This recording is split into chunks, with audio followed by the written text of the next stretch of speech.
ፊታችሁን ውጥር የሚያደርግላችሁና ፊታችሁ እንደ ህፃን ልጅ ብርት የሚያደርግላችሁ ምርጥ የፊት ማስክ ሰርቻለሁ። ይህንን የፊት ማስክ ሰርታችሁ ተጠቀሙት። በእርግጠኝነት ትወዱታላችሁ። ሰላም ቤተሰብ እንዴት ናችሁ? ሰላም ናችሁ? እኔ በጣም ደህና ነኝ፣ እግዚአብሔር ይመስገን። ዛሬ በአዲስ ቪዲዮ መጥተናል። እንግዲህ መንታዎቹ ዩቲዩብ ቻናል አዲስ የሆናችሁ ቤተሰብ አድርጓቸው። ለወደፊት ያው እነሱ ወጥተው ምርጥ ምርጥ ቪዲዮ ይሰራላችኋል ብዬ ተስፋ አደርጋለሁ ማለት ነው። በመጀመሪያ የተጠቀምኩት ቁርንፍት ተጠቅሜያለሁ እዚህ ጋር፣ እንዲሁም ደግሞ ብርቱካን ልጣጭ፣ የብርቱካን ልጣጭ የደረቀው ተጠቅሜያለሁ። ወደ ግብአቴ ሲሄድ እና የተጠቀምኩት ደግሞ ሌላ የእንትን የቀይ ስር ዱቄት ማለት ነው። ዱቄቱ አልፈጨሁትም እንጂ ዱቄት በሉት።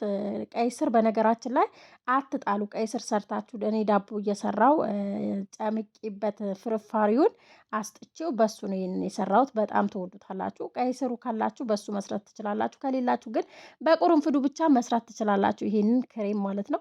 ክሬሙ ግን የምር አትጠይቁኝ፣ ሰርታችሁ ሞክሩትና በጣም ትወዱታላችሁ። ከዛ በኋላ እዚህ ጋር የተጠቀምኩት የሩዝ ዱቄት ተጠቅሜያለሁ። የሩዝ ዱቄት 2 ማንኪያ ወይም 1 ማንኪያ ከግማሽ መጠቀም ትችላላችሁ። ውሃውን ካፈላው በኋላ ይህንን ይመስላል ውሃው። ከዛ አንድ ላይ እናቀላቅለዋለን።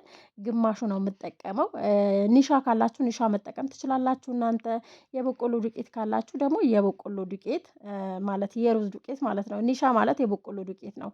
በዚህ አጋጣሚ ያው ስለምትጠይቁ ከዛ አንድ ላይ አቀላቅዬ እስቲም አድርገን ነው ዛሬ ክሬማችንን የምንሰራው። ክሬሙን ጥቅሙን እንዳይሄድብን እስቲም አድርጋችሁ ስትሰሩት፣ እስቲም ስታደርጉ በራሱ ሰዓት እንደዚህ እየወፈረ ይመጣል ማለት ነው። ቢያንስ ለ5 ደቂቃ ያክል እስቲም አድርጉት። ከዛ ይህንን ይመስላል። ሲወፍር እዩት እንዴት እንደሚያምር።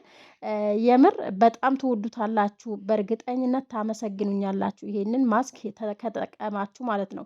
ለፊታችሁ ጥራት፣ ብጉር ካለባችሁ እንዲሁም ደግሞ ፊታችሁ ከተሸበሸበባችሁ ውጥር ነው የሚያደርግላችሁ። ከዛ በኋላ የምጠቀመው ቫዝሊን ተጠቅሜያለሁ። እናንተ ደግሞ ያላችሁን ነገር መጠቀም ትችላላችሁ። በነገራችን ላይ ቫዝሊን ግዴታ አይደለም እና ቫዝሊን ግን ተቀብታችሁ መመክራችሁ ነገር ቢኖር በቀን እንዳትወጡ። ይሄንን ክሬም ወይ ማታ ተቀብታችሁ ተኝታችሁ ጠዋት መታጠብ ትችላላችሁ ቫዝሊን ካለበት። ነገር ግን ቫዝሊን ከሌለበት ደግሞ ዞሮ ዞሮ ከታጠባችሁ ከተቀባችሁ በኋላ መታጠብ ስላለባችሁ ምንም ችግር የለውም ማለት ነው። ከዛ በመጨረሻ ይህንን ይመስላል ክሬሙ። ሲያምር የምር በጣም ነው የወደድኩት። በጣም ትወዱታላችሁ። እናንተም ሰርታችሁ ተጠቀሙት። ከዛ በኋላ ግማሹን ስፕሬ እንጠቀመዋለን። ይህንን ስፕሬ ተጠቅማችሁ ሙቀት ካልሆነ ፍሪጅ ማስቀመጥ ትችላላችሁ። ክሬሙም ስፕሬውም ማለት ነው።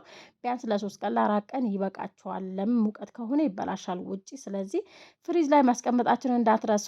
ከታጠባችሁ በኋላ በስፕሬውን ፊታችሁ ትረጩታላችሁ። ፊታችሁ ራሱ ጠዋት ጠዋት በቃ እንደዚህ ተነስታችሁ ድብርት ሁሉ ነገር ነው የሚያስወግድላችሁ በነገራችን ላይ እና ከዛ ክሬማችን እንግዲህ በመጨረሻ ክሬማችን ይሄንን ትመስላለች። ቅሙጭ ቅሙጭ ያለች ነች እና ጽድት ያለ ክሬም ሰርቻለሁ የምር። በዚህ አጋጣሚ እንግዲህ በዚህ ቻናል ሞኔታይዜሽን አመልክቻለሁ። ሞኔታይዜሽን ከተመለሰልን በአዲስ እንገናኛለን ብዬ ተስፋ አረጋለሁ። ካልተመለሰልኝ ግን አላቅም። ያው ግን እንቀጥላለን ብዬ ተስፋ አደርጋለሁ ማለት ነው። ከዛ ክሬሙ ስትቀቡ በነገራችን ላይ ቀንሳችሁ መቀባት አለባችሁ። አንድ ላይ እጃችሁ ላይ እንዳታረጉበት እንዳይበላሽ ማለት ነው። ከዛ በኋላ ክሬማችንን በደንብ ተቀብተን ፊታችሁ መሳጅ ካደረጋችሁ በኋላ ወይ 30 ደቂቃ ጠብቃችሁ ወይም ደግሞ እንደዚህ ተቀብታችሁ ራሱ በትንሹ ተቀብታችሁ መተኛ ትችላላችሁ። ግን ብዙ ከተቀባችሁ 30 ደቂቃ ጠብቁት። ራሱ ውጥር ነው የሚለው ፊታችሁ ራሱ ሲይዛችሁ እንደዚህ። ግን በቃ ከተቀባችሁ በኋላ ብዙ እንትን ባትሉ እንቅስቃሴ ምናምን ነገር ባታረጉ ይመረጣል ማለት ነው። ሪላክስ ባረጋችሁበት ቦታ ወይም ደግሞ እረፍት በምታስገኙበት ሰዓት ብትቀቡ ይመከራል ማለት ነው ክሬሙ። ከዛ በኋላ ያው በዚህ አጋጣሚ ክሬሙ ስትቀቡ ፊታችሁ በደንብ መታጠብ አለባችሁ። ፊታችሁ እስቲም ብታደርጉ እንደዚህ ተቀብታችሁ እስቲም ብታደርጉ ራሱ በጣም አሪፍ ነው።